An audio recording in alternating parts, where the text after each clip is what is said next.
اس سن میں سعادت علی خان 1840 سعادت علی خان کا 1798 اس کا سن پیدائش ہے اور 1814 اس کی ڈیتھ ڈیٹ ہے۔ تو سعادت علی خان کو اودھ کا صوبے دار نامزد کیا گیا تھا کب؟ 1722 میں۔ اس وقت دارالحکومت فیض آباد ہوتا تھا۔ اودھ سلطنت کا ریاست کا دارالحکومت فیض آباد ہوتا تھا، جو برہان الملک ابو منصور صفدر جنگ اور شجاع الدولہ کے عہد تک رہا، مگر آصف الدولہ نے 1775 میں اپنی رہائش کے لیے لکھنؤ کو ترجیح دی۔ اب دیکھیں مغل سلطنت تو ختم ہو گئی، اس کے بارے میں دلی جو اجڑی میں نے بتا دیا آلریڈی۔ اب لکھنؤ جو اودھ کی سلطنت تھی اس کا دارالحکومت ریاستیں ہوا کرتی تھیں ہر ملک میں، یعنی ہندوستان میں صرف ایک دارالحکومت نہیں تھا جیسے اب ہمارا مین دارالحکومت ہے اسلام آباد۔ صوبوں کے اگر دارالحکومت دیکھے جائیں تو بلوچستان کا کوئٹہ ہے اور سندھ کا کراچی ہے، اسی طرح سے پنجاب کا لاہور ہے، سو یوں ڈیفرنٹ ہو جاتے ہیں۔ سیم اسی طرح ہندوستان میں بھی تمام ریاستوں کے ڈیفرنٹ دارالحکومت ہوتے تھے۔ تو یہ فیض آباد پہلے دارالحکومت ہوتا تھا ریاست اودھ کا، اور شجاع الدولہ کے زمانے میں اور سعادت علی خان کے زمانے میں یہی دارالحکومت تھا، جبکہ آصف الدولہ نے جس کے میر تقی میر بھی درباری شاعر ہوئے تھے، آصف الدولہ نے لکھنؤ کو اپنا دارالحکومت بنا لیا تھا۔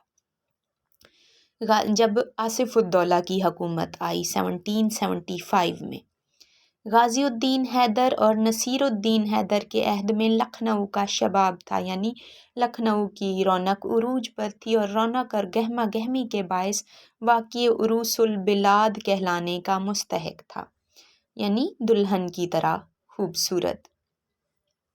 واجد علی شاہ لکھنؤ کا آخری بادشاہ تھا اور اردو ڈرامے کا بانی بھی تھا۔ اردو کا پہلا ڈرامہ رادھا کنیا واجد علی شاہ نے لکھا تھا۔ واجد علی شاہ کی ذات میں اس تمدن ہی کا خاتمہ نہ ہوا جسے لکھنوی سے موسوم کرتے ہیں، بلکہ خود لکھنؤ بھی 17 فیب 1856 کو انگریزی عمل داری میں آ گیا۔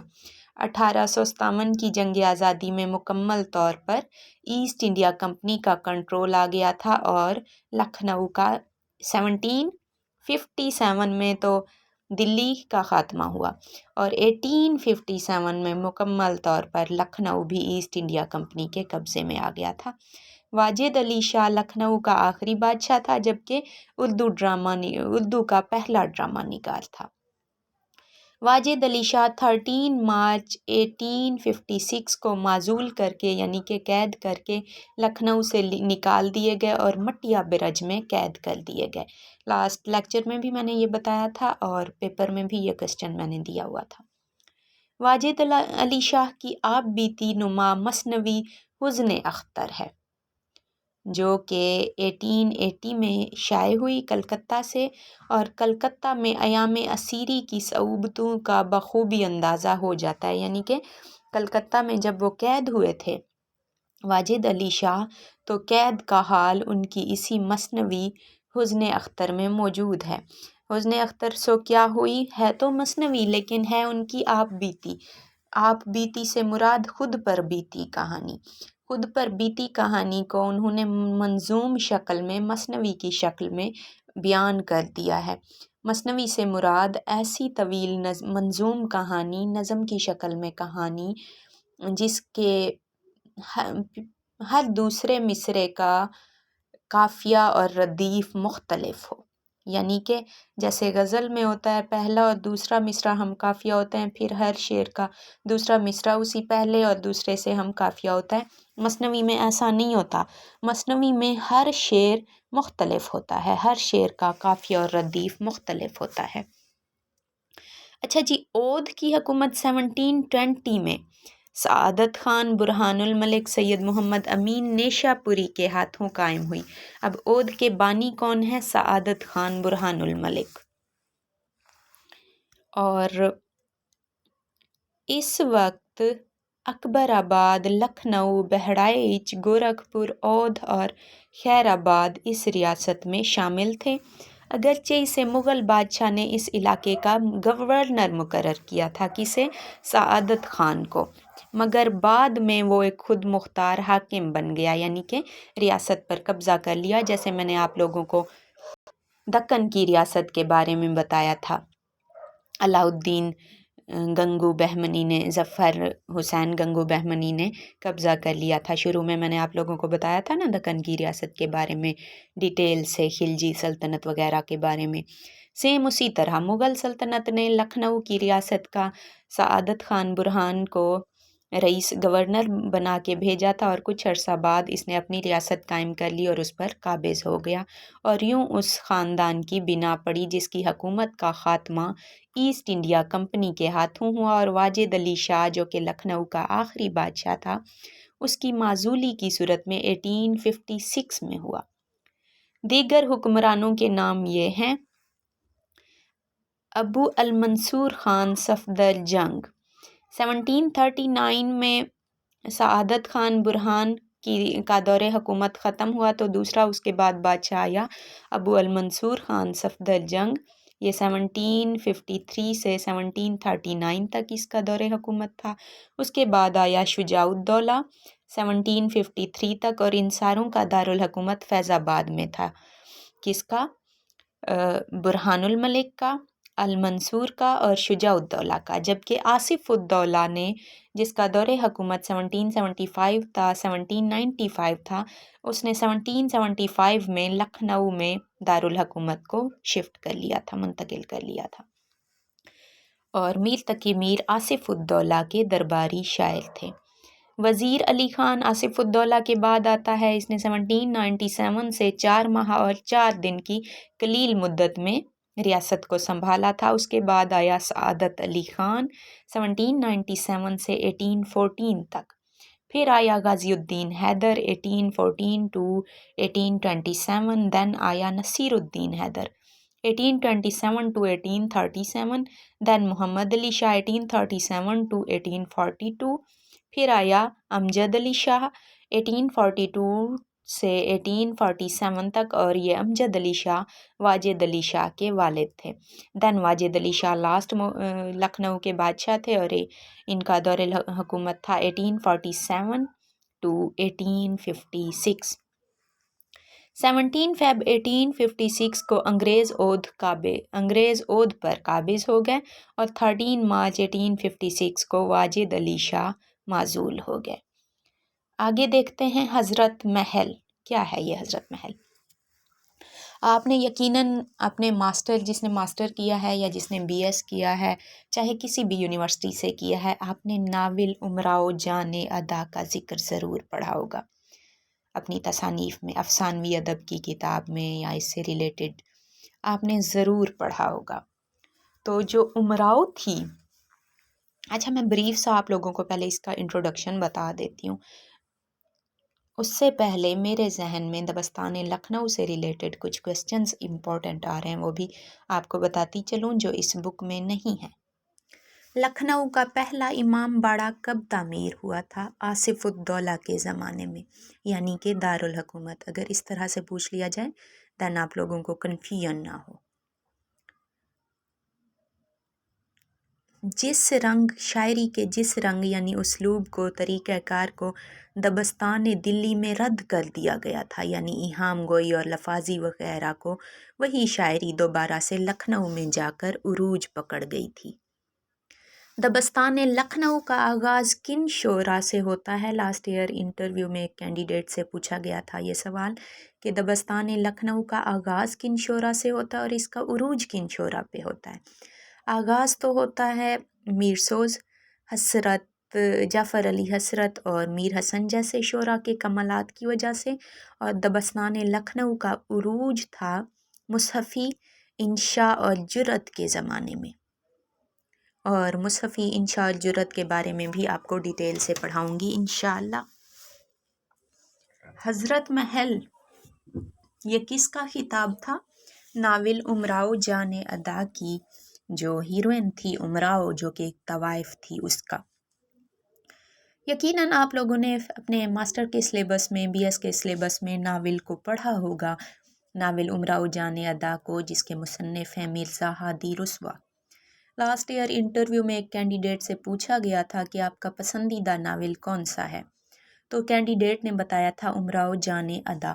دن ان سے سوالات کا سلسلہ شروع ہو گیا تھا۔ ناول امراؤ جان ادا سے ریلیٹڈ تمام امپورٹنٹ کوسچن میں آپ کو بتا دیتی ہوں۔ یہ مرزا محمد ہادی رسوا کا ناول ہے، جو کہ ناول نگار بھی تھے، بلند پایہ شاعر بھی تھے اور ریاضی دان بھی تھے۔ یہ ہوئے تھے 20 نومبر 1858 کو لکھنؤ میں پیدا، اور اس کے علاوہ ریلوے میں ملازمت بھی کی تھی انہوں نے، اور ریلوے سے جب جاب چھوڑی تھی کوئٹہ سے لکھنؤ چلے گئے تھے، اور کرسچن کالج میں فارسی کے استاد بھی رہے تھے کچھ عرصہ۔ مرثیہ کے مشہور شاعر تھے ایک مرزا دبیر، ان سے شاعری میں اصلاح لیتے تھے مرزا محمد ہادی رسوا۔ 60 ایئرس کی ایج میں وہ کرسچن کالج سے ریٹائر ہوئے تھے، یعنی جاب چھوڑ آئے تھے، اور پھر انہیں حیدرآباد کے دارالترجمہ میں جاب مل گئی تھی، جو کہ شبلی نعمانی نے بنوایا تھا۔ دارالترجمہ میں مرزا رسوا نے تقریباً 10 قیمتی کتابوں کے تراجم کیے تھے۔ ان کتابوں میں ہیں، ایک کتاب تھی مفتاح المنطق، اس کا انگریزی زبان سے اردو میں ترجمہ کیا تھا، یعنی کسی انگریز کی کتاب تھی اور مفتاح المنطق کے نام سے اس کا ترجمہ کیا تھا، عنوان یہی دیا تھا۔ شہاب الدین سہروردی کی ایک کتاب تھی حکمت الاشراق، اور عربی زبان میں تھی، اس کا اردو میں ترجمہ کیا تھا انہوں نے۔ اس کے علاوہ یہ نفسیات، منطق اور فلسفہ کی کتابوں کے انگریزی، عربی اور فارسی سے اردو میں تراجم کرنے میں بڑے ماہر تھے۔ افلاطون اور ارسطو کی ایک کتاب تھی جس کا انہوں نے ترجمہ کیا تھا، مجھے کتاب نہیں یاد آ رہی کون سی تھی۔ اس کے علاوہ اردو شارٹ ہینڈ پر بھی مرزا محمد ہادی رسوا نے ایک کتاب لکھی تھی، اور PPSC لیکچر اردو 2021 کے پاسٹ پیپر میں یہ سوال تھا بھی صحیح۔ امراؤ جان ادا ان کا معروف ناول ہے، اور یہ 1899 میں شائع ہوا تھا۔ اس وقت رسوا کی عمر جو تھی وہ 41 ایئرس کے قریب تھے، جب انہوں نے اپنے اس ناول کو لکھنؤ کی زوال پذیر تہذیب کا عکس بنا کر پیش کیا تھا۔ لکھنؤ کو جب زوال آیا تھا، کن کن وجوہات کی بنا پر آیا تھا، اس ناول میں انہوں نے تفصیل سے بیان کر دیا ہے۔ وہ ایک فلسفی بھی تھے، شاعر بھی تھے، ساتھ ساتھ انجینئر بھی تھے، اور راگ راگنیوں پر بھی انہیں کافی دسترس تھی مرزا ہادی رسوا کو۔ 21 اکتوبر 1931 کو حیدرآباد میں ان کی ڈیتھ ہوئی، اور انہیں مسجد فرمان واڑی سے ایک مسجد کے قریب قبرستان تھا، وہیں دفن کر دیا گیا تھا۔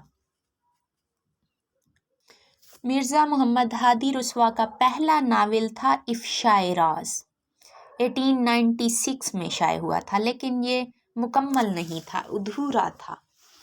اس وجہ سے اردو کا پہلا مکمل ناول کہا جاتا ہے ناول امراؤ جان ادا کو، جو 1899 میں شائع ہوا تھا۔ افشائے راز اس سے 3 سال پہلے شائع ہوا، لیکن افشائے راز مکمل نہیں تھا، آدھا تھا۔ ناول کی ابتدا میں مرزا نے اپنا قلم رسوا لکھنوی لکھا تھا، لیکن بعد میں ناول بہت زیادہ جب مشہور ہو گیا رسالوں میں، تو انہوں نے اپنا نام چینج کر لیا تھا۔ اچھا جی، مرزا ہادی رسوا کا ناول امراؤ جان ادا ناول افشائے راز کی ترقی یافتہ شکل ہے۔ افشائے راز نامکمل تھا اور امراؤ جان ادا اس کی ترقی یافتہ شکل ہے۔ ناول افشائے راز ابتدائی شکل تھی نا، ابتدائی کاوش تھی۔ دونوں ناولوں کا جو موضوع تھا وہ لکھنؤ کی تہذیب اور اس کا زوال تھا۔ جس میں انہوں نے لکھنؤ کے شاہی زمانے کے مختلف کرداروں کا ذکر کر کے لکھنؤ کی زوال، عروج اور زوال کو اس ناول میں سمو دیا ہے ڈیٹیل سے۔ اچھا، ایک چیز ہمیشہ یاد رکھیے گا، یہ جو انڈر لائن کیے ہوئے ہیں ان کے نوٹس میں آپ لوگوں کو بھیج دیتی ہوں، لیکن یہ جو ایکسٹرا پڑھاتی ہوں تاکہ آپ لوگوں کی ساتھ ساتھ ٹیسٹ کے انٹرویو کی بھی اچھی تیاری ہو جائے، تو یہ جو ایکسٹرا پڑھاتی ہوں اس کو آپ نوٹ کرتے جائیں، انٹرویو میں پھر کام آئے گا، میں رہوں نہ رہوں آپ لوگوں کے نوٹس بن جانے چاہیے۔ دعا تو دیں گے آپ مجھے۔ اچھا جی، نیکسٹ دیکھتے ہیں ہم ناول امراؤ جان ادا کی جو ہیروئن تھی اس کا نام تھا امیرن، پھر اس کا نام چینج کیا تھا جس لیڈی نے اسے خریدا تھا، اس نے امراؤ جان ادا امراؤ رکھا تھا، پھر جب وہ کوٹھے پہ گئی تو پھر امراؤ جان بن گئی۔ اس ناول میں ویسے تو کہتے ہیں کہ کوئی ہیرو نہیں ہے، کینڈیڈیٹ سے یہ بھی پوچھا گیا تھا کہ کیا ناول میں کوئی ہیرو ہے، مرکزی ہیرو تو کوئی نہیں ہے، لیکن کہیں کہیں ایسا لگتا ہے کہ رسوا خود ہیرو ہے، مرزا رسوا، کیونکہ وہ پورے ناول میں اپنی اپنی مطلب جہاں جہاں ضرورت ہوتی ہے وہاں وہاں اس کا کردار عیاں ہو جاتا ہے، لیکن مکمل طور پہ نہیں کہا جا سکتا کہ وہ ناول کا ہیرو ہے، کیونکہ وہ چلمن سے لگا بیٹھا ہوتا ہے ہر وقت، کوئی اس کا جاندار کردار نہیں ہے۔ ناول کے مشہور کرداروں میں امراؤ جان ادا، مرزا ہادی رسوا، بسم اللہ جان، خورشید جان، گوہر مرزا، نواب چبھن کا کردار، نواب سلطان، نواب مرزا خانم کا کردار، راشد علی، فیض علی اور فیضو جو کہ ڈاکو تھا، اور مولوی صاحب، بوا حسینی، نواب جعفر علی خان، اکبر علی، کانپور کے مولوی، اس طرح مختلف کردار ہیں اس ناول میں۔ اب آگے دیکھتے ہیں لکھنؤ کی ایک ڈیرہ دار طوائف کے ہاں جس کا نام امراؤ تھا، اس کی شادی ہو جاتی ہے واجد علی شاہ سے، اور وہ واجد علی شاہ کے پری خانہ لے گئی اور یوں وہ امراؤ سے مہک پری بن گئی۔ واجد علی شاہ کے جب وہ نکاح میں آئی اور ان کو بیٹا ہوا تو بیٹے کا نام رکھا گیا برجیس قدر، اور پھر وہ حضرت محل کے خطاب سے نوازی گئی۔ حضرت محل اور ان کے اتحادیوں کو شکست ہوئی اور حضرت محل شہزادہ اور جانثاروں کے ساتھ نیپال فرار ہو گئی تھی جب لکھنؤ اجڑ گیا تھا۔ نواب محمد خان کو کالے پانی بھیج دیا گیا تھا اور نانا راؤ نیپال بھاگ گیا تھا۔ فیروز شاہ بھی ملک سے فرار ہو گیا تھا اور افواہوں کے بموجب روس جا پہنچا تھا۔ یہ سارے باقی امپورٹنٹ نہیں ہیں، سو ان کو اگنور کر دیں۔ اچھا جی، وسیم احمد سعید نے حضرت محل کے بارے میں ایک کتاب لکھی تھی، شان عود حضرت محل، جس کا عنوان تھا۔ آگے دیکھتے ہیں غازی الدین حیدر نے لکھنؤ میں ٹائپ کا پریس لگوایا تھا۔ اسی نے فرہنگ رفت جو کہ فارسی لغت تھی مرتب کروائی تھی، اور اس نے عربی کا ایک ضخیم یعنی کہ بھاری جلد پر مبنی، بھاری اوراق پر مبنی لغت مرتب کروانے کا منصوبہ بنایا تھا، جو جامع اللغات کی متعدد یعنی کہ بہت ساری تعداد کی جلدوں کی صورت میں پایہ تکمیل کو پہنچا تھا۔ آگے دیکھتے ہیں اودھ کے حکمرانوں کو جو عیش پرستی ضرب المثل کی حیثیت اختیار کر چکی تھی، یعنی کہ ان کی عیاشیوں کو لوگ اس طرح مثالوں میں بیان کرتے تھے کہ وہ ضرب المثل بن گئی تھی۔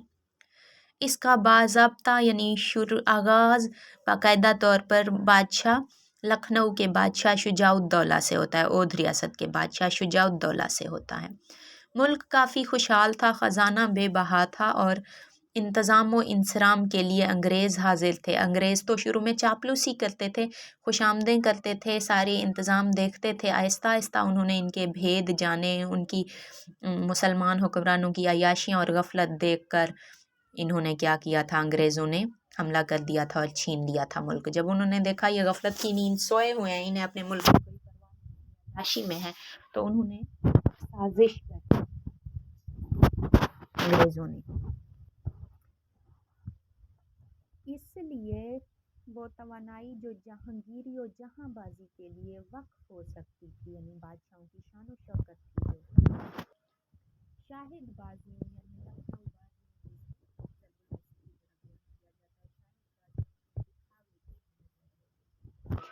وہ شان و شوکت وہ عہدہ جو بادشاہوں کو پورے